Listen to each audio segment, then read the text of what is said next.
Wala naman nagsasabi na talagang against the state. Ang sinasabi ko lang, ang higpit din. Miski ng administrative arrest, alam natin yan. May bagong kaso, 2023, binanggit na Attorney Medina, Yuyanle, na kaso sa immigration. Ang liwaliwanag, 8 ang guidelines. So, mabigat-bigat yan. Hindi naman na isatupad kasi babalik nga sa korteng lokal. So, nagtataka ako kung ano nga bang klaseng aresto to? Ang masasabi ko dito talaga, kasi nga, ito nga yung saklaw ng pinag-uusapan sa Korte Suprema. Kaya sa akin po, mas gugustuhin kong intayin ang magiging hatol ng Korte Suprema sa issue.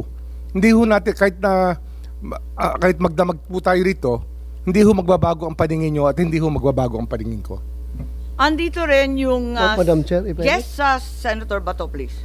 I just would like to remind the Secretary of Justice that we are not here to determine kung sinong tama, kayo ang tama or kami ang tama. We are here para malaman yung katotohanan. Because somewhere along the way, alam namin may nagsisinungaling. Kaya gusto namin malaman kung anong tama. Ay, hindi po kami nagsasabi na tama kami. Tama si Justice Ascuna, tama po kayo.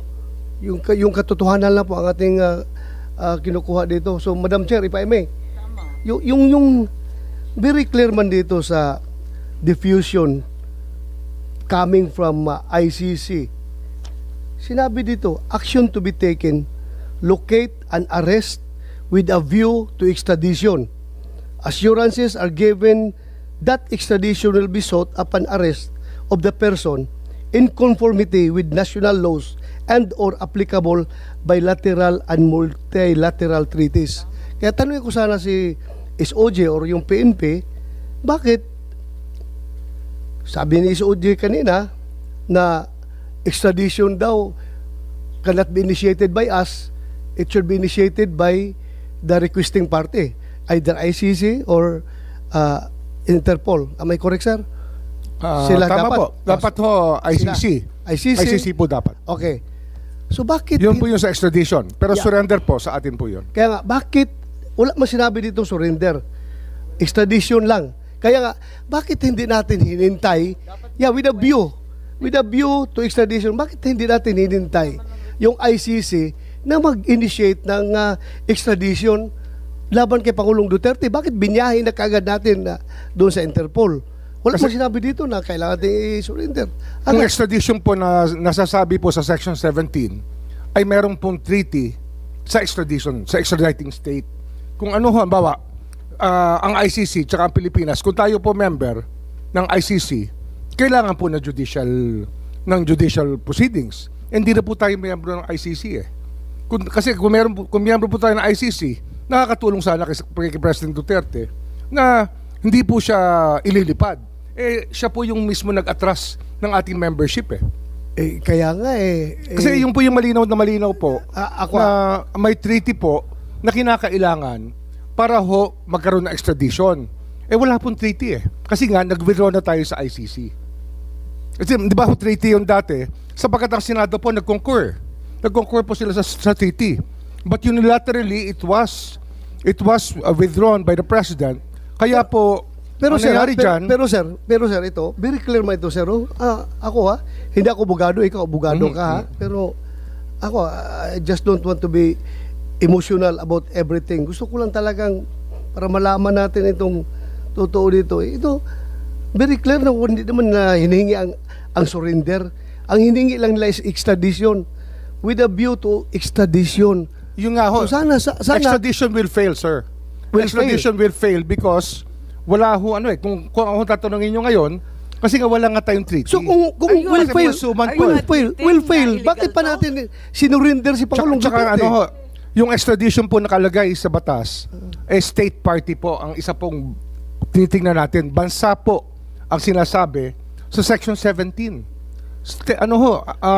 Kung yung mga koma nga, sir, nanggagaling ito sa ICC, itong papel ito. Pero yung sa Section 17 nga, yung ating batas nga, sinasabi nga, dahil sa mga koma na yan, ay ang mahalaga, state party po ang mag-a-apply ng extradition.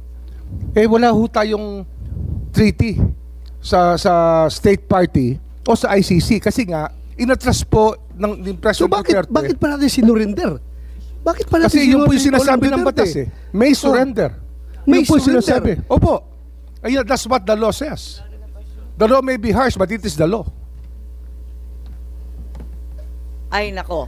Very clear man ito, sir. Extradition lang ang Yun lang pinakuha. naman, at, bakit tayo pinilit na i-surrender? Hindi man lang Extradition ang naghintay for hinihingi ng request. ICC. Kung di ho tayo umatras sa ICC, kung di ho inatras ni President Duterte yung ating membership sa ICC, talagang extradition po O lalabas so kung dyan. umatras na tayo sa ICC, bakit pa kailangan Nawala pa ho yung treaty natin. Kailangan pa natin i-surrender. Nawala ho Bakit yung agreement natin, sir. O sir, kaya nga sir, bakit pa natin sinurinder?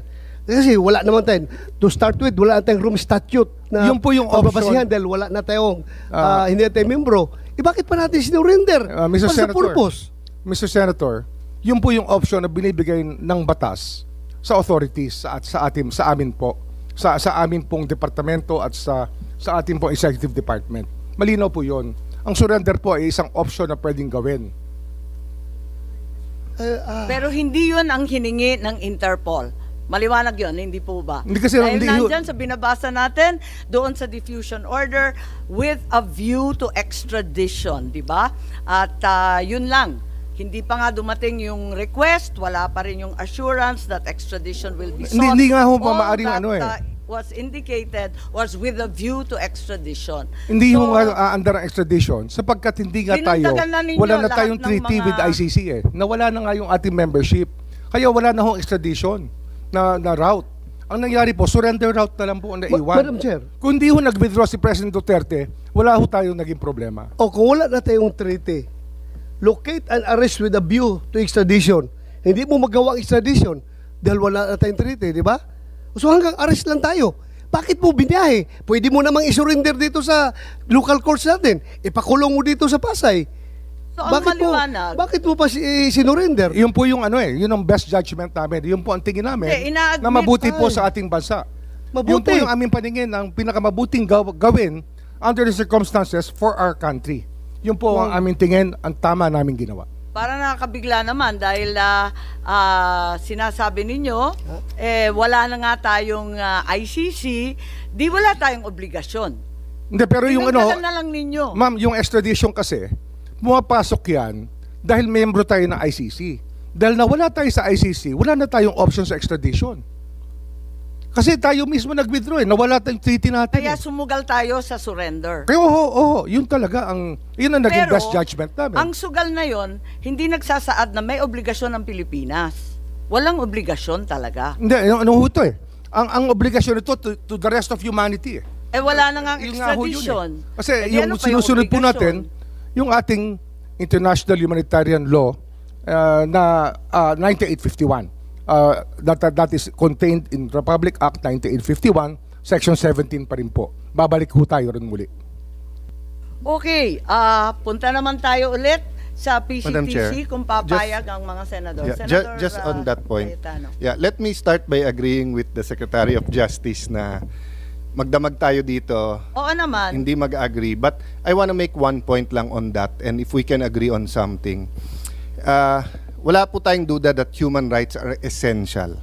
Whether you think of from a spiritual point of view, we were made in God's image, DNA ng Panginoon, or whether you look at it from a humanistic point of view, na human rights is essential. Okay? Klaro yon.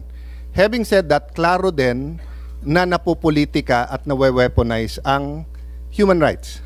So when I was DFA Secretary, kaharap ko po mga ibang European Parliament, maganda usapan namin, pero pinipilit sa atin na abortion is a human right.